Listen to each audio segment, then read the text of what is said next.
الحمدللہ رب العالمین والصلاة والسلام علی سید الانبیاء والمرسلین اما بعد فاعوذ باللہ من الشیطان الرجیم بسم اللہ الرحمن الرحیم صلی اللہ علی النبی امی وآلہ صلی اللہ علیہ وسلم صلاۃ و سلام علیک یا سیدی یا رسول اللہ۔ ہمارے چینل پہ الحمدللہ جو بھی وظائف دیے جاتے ہیں، مستند وظائف دیے جاتے ہیں۔ اب جو لوگ ہمارا چینل دیکھ رہے ہیں تو کافی لوگ جو ہے ہم سے وظائف کے حوالے سے رابطہ کرتے رہتے ہیں۔ دو تو عاملین تھے، ایک تو یہیں کوئٹہ شہر کے، ایک جو تھے سندھ کے تھے، وہ بھی آئے یہاں پر نا، تو انہوں نے بہت سارے وظائف کر کے جو ہے وہ رجت میں آ چکے تھے اور ان کے معاملات بہت سارے گھر میں بگڑ چکے تھے۔ تو انہوں نے جب مجھے کہا کہ وظائف کے حوالے سے، تو میں نے ان سے پوچھا تو اس نے بے تحاشا وظائف کیے ہوئے تھے، لیکن اتنے عرصہ وظائف کرنے کے باوجود بھی اسے تشخیص تک کا نہیں پتہ تھا کہ مرض کی تشخیص کیسے کرتے ہیں۔ اس کے باوجود وہ لوگوں کا علاج کر رہے تھے۔ تو جب خود بہت بری طریقے سے پھنس گئے تو تب مجھ سے آ کر ویڈیو کے ذریعے اس نے مجھے سنا، اس کے بعد رابطہ کیا اور آئے یہاں پر نا۔ پھر آنے کے بعد اپنی مرضی کا وظیفہ مجھ سے مانگ رہے تھے کہ میں یہ وظیفہ پڑھ لوں۔ تو میں نے کہا کہ پہلے تو آپ اپنے وظائف بند کر دو کہ آپ کے تھوڑے معاملات بن جائیں، اس کے بعد مجھ سے آ کر کوئی وظیفہ طلب کرنا۔ پھر اس کے بعد میں نے اس کو ایک دعا کا پرچہ دیا تھا، میں نے کہا جا کر جو ہے یہ دعا یاد کر کے آ جاؤ، پھر انشاءاللہ میں آپ کو کوئی وظیفہ دیتا ہوں۔ تو اسی طرح ابھی چند دن پہلے جو ہے کوئٹہ کے دوسرے کامل آئے تھے، وہ بھی بغیر کسی رہنمائی کے، بغیر کسی کے جو ہے شرائط و ضوابط کے بغیر وظائف انہوں نے کیے تھے۔ اب جو ہے وہ علاج کرتے ہیں۔ میں نے انہیں منع بھی کیا کہ اس طرح علاج نہ کیا کریں، بولا وہ آ جاتا ہے کوئی مریض، کوئی جو ہے پریشان حال، تو اس وجہ سے ان کا علاج کرتا ہوں۔ میں نے کہا کہ دیکھو، غیر معالج کا بھی علاج کرنا حرام ہے۔ جسے سمجھ ہی نہ آتی ہو کہ میں کس طرح علاج کروں اور وہ علاج میں ہاتھ ڈالے تو یہ حرام ہے، وہ نہیں کر سکتا۔ باقاعدہ جو ہے اس کے لیے اس کو اس فیلڈ میں اگر آنا ہے تو یہ سیکھ کر پھر جا کر جو ہے اس کا عمل اس نے کرنا ہے۔ بس صورت دیگر جو ہے آپ آزمائش میں آ جاؤ۔ وہی ہوا، اس کا بھائی جو ہے ابھی وہ ایسے مرض میں مبتلا ہو گیا کہ وہ اٹھتا بیٹھتا جو ہے منہ دھوتا ہے، کبھی ہاتھ دھوتا ہے، پھر وضو کرتا ہے، پھر کپڑے جھاڑ رہا ہوتا ہے کہ خراب ہو گئے یہ وہ۔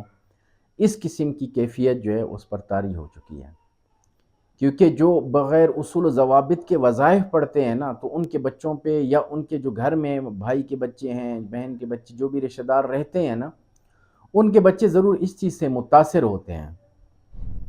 تو بغیر کسی رہنمائی کے کبھی بھی وظائف نہ کریں، اور جب تک آپ کا شیخ اجازت نہ دے کہ چلہ کشی کے بعد کہ آپ علاج شروع کر لیں، اس وقت تک آپ نے علاج نہیں کرنا۔ ہمارے یہاں تو یہی ہوتا ہے کہ بس 40 دن کا چلہ کر دیا، 41ویں دن جو ہے آپ نے مریض پکڑ لینا ہے کہ بھائی اس کا میں نے علاج کرنے بیٹھ جاتا ہے۔ وہ ایک چلے سے نہیں ہوتا، مرض کی تشخیص کا، اس کے طریقہ کار، یہ وہ تمام چیزیں سیکھنی ہوتی ہیں۔ اس کے بعد اس فیلڈ میں جو ہے قدم رکھا جاتا ہے۔ بس صورت دیگر کیا کرو گے؟ مار ہی کھاؤ گے، آپ اس فیلڈ میں مار کھا جاؤ گے، کیونکہ جو شاگرد بنتے ہیں نا، ان کی بھی اگر تربیت نہ کی تو وہ بھی آپ کے گلے پڑ جائیں گے کہ جو ہے ہمیں کچھ نہیں سکھایا، ہمیں یہ نہیں ہوا، ہمیں وہ نہیں ہوا نا، وہ جو ہے وہ بھی گلے پڑ جاتے ہیں۔ اسی لیے کہ اچھی طرح خود بھی تربیت حاصل کریں، اور آگے جن کو جو ہے آپ نے یہ علم منتقل کرنا ہے، ان کی بھی اچھی طرح تربیت کرنے کے بعد جو ہے پھر ان کو اجازت دیں کہ اب آپ علاج کریں۔ تو اسی طرح ہمارے پاس جو ہے کیس آیا، اس کے جسم پر جو ہے وہ نیل پڑتے تھے، اس کے جو ہے وہ جسم پہ کٹس آتے تھے، اس طرح کے بیٹھے بیٹھے پورا جسم جو ہے خون ہو جاتا تھا، اس کا کپڑے جو ہے خون سے ہو جاتے تھے، کٹس ایسے لگتے تھے۔ ان کا بھائی یقین نہیں کرتا تھا، وہ کہتا تھا شاید جو ہے خود کٹس لگاتی ہے، باتھ روم میں جا کے خود ہی کٹس لگا کے آ جاتی ہے، یہ وہ نا، وہ تمام چیزیں جو اس نے کی کہ اس کو بہت زیادہ دیکھنے کے باوجود اس نے کہا کہ نہیں، یہ خود جو ہے کٹس نہیں لگاتی۔ ایک مرتبہ تو میں اسے دم کر رہا تھا، دوران دم جو ہے وہ اس کا پورا جسم جو ہے وہ ہو گیا، خون ہو گیا، اس کا کٹس آنا شروع ہو گئے تھے۔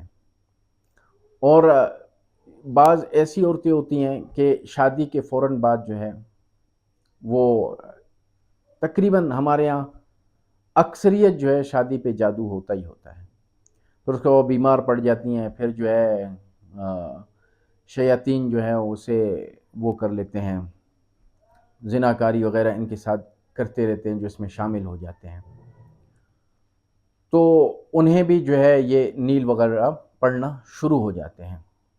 اس کا بہترین علاج جو میں آپ کو عرض کروں نا کہ یہ آپ روزانہ یہ دعا اپنے گھر میں اپنا معمول بنا لیں، یہ دعا آپ کے لیے حصار ہے، جادو کے حوالے سے، رزق کے حوالے سے، تمام چیزوں کے حوالے سے یہ زبردست وظیفہ ہے۔ اس دعا کو روزانہ ایک مرتبہ پڑھا کریں۔ یہ دعا ہے دعائے حزب البحر۔ دعا حزب البحر ہے، یہ زبردست دعا ہے عاملین کے لیے۔ تو موقع ہے کہ ابھی ہم 6، 7، 8 جو ہے سفر المظفر کو جو ہے اس کا ہم نے باقاعدہ اہتمام کیا ہے کہ یہ ہم اپنی نگرانی میں یہاں کوئٹہ شہر میں جو ہے اس کا وظیفہ کرواؤں گا، جو اس کا جو ہے وظیفہ کر سکتے ہیں، جو یہاں نہیں آ سکتے اپنی جگہوں پہ بیٹھ کے اپنے گھروں میں بیٹھ کے وظائف کرنا چاہتے ہیں، تو ان کا بھی ہم طریقہ بتا دیں گے کہ کس طرح آپ نے کرنا ہے۔ یہ ایسی دعا ہے کہ عام و خاص اس دعا کو پڑھ سکتا ہے۔ یہ ایک مرتبہ روزانہ پڑھنی ہے، پھر روزانہ پڑھ کر جو ہے آپ کا گھر کا حصار بھی ہو جائے گا، اپنا بھی آپ کا حصار ہو جائے گا، جو یہ نیل پڑھنا اور جو ہے کٹس آنا، یہ تمام چیزیں جو ہے وہ ختم ہو جائیں گی۔ اس میں جو ہے وہ آپ نے پانی کے اوپر دم کر کے جو ہے وہ پینا ہے، تیل کے اوپر دم کر کے اپنے جسم پہ وہ تیل لگانا ہے، اور جو ہے جب یہ اب مرض ہو تو ہر منگل کو کوئی جو ہے صدقہ آپ نے دے دینا ہے، وہ صدقہ دیتے رہیں تو انشاءاللہ عز و جل اس مرض سے آپ کو نجات حاصل ہو جائے گی۔ رب تعالیٰ سے دعا ہے کہ رب تعالیٰ ہمیں صحیح معنی میں وظائف اور صحیح معنی میں نماز پڑھنے کی توفیق عطا فرمائے۔ وما علینا الا البلاغ المبین۔